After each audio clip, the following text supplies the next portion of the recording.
President Trump will choose who he wants for VP.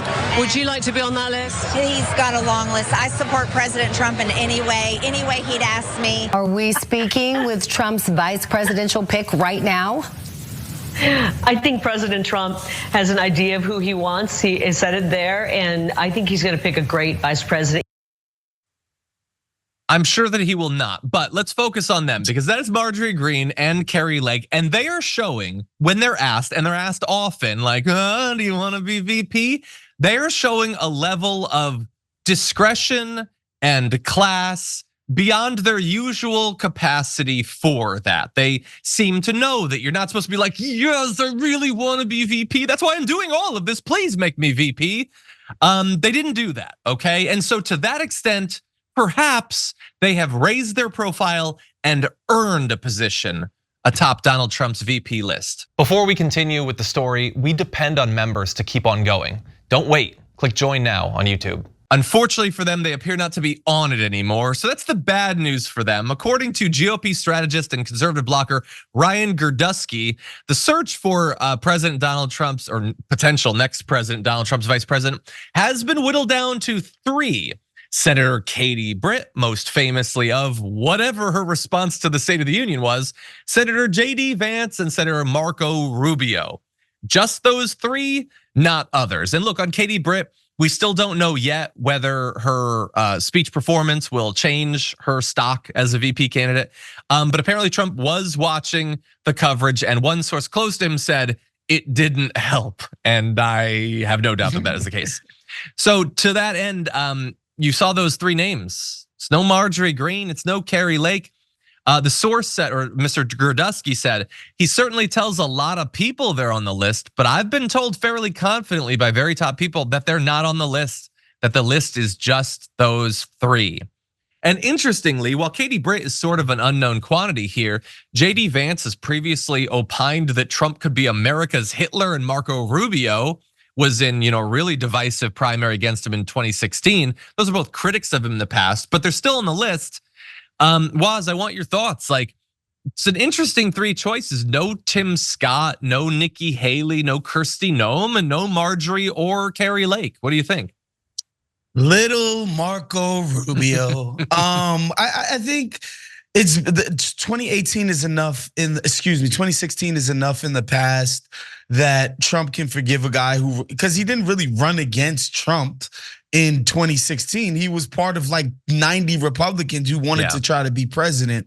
Whereas Tim Scott and Nikki Haley, they deserve a spanking because they obviously defied a guy who clearly was like, this is my presidency to run for, and you guys got it my way. So that's out of the question. And I think, honestly, it's smart, the people on the list, because what he's trying to do is appeal to the kind of suburban, like I mentioned before, women voters, college educated voters who are scared by his erratic nature. I don't think he's gonna appease those people by, nominating freaking Marjorie Taylor Greene, foaming at the mouth psychopath of his party. I think he understands, excuse me.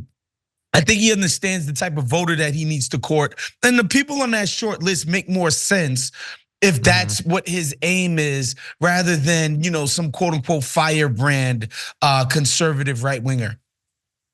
Yeah, I agree. I think, it's a very popular position that he really does need to put a woman in his VP, not only to balance out the fact that he's a raging insane person, but also like his own issues with women, like because of his conduct, the fact that he's adjudicated sexual abuser who's defamed women that he's sexually abused, the fact that he killed Roe v. Wade. One would think that you'd want to help balance that out.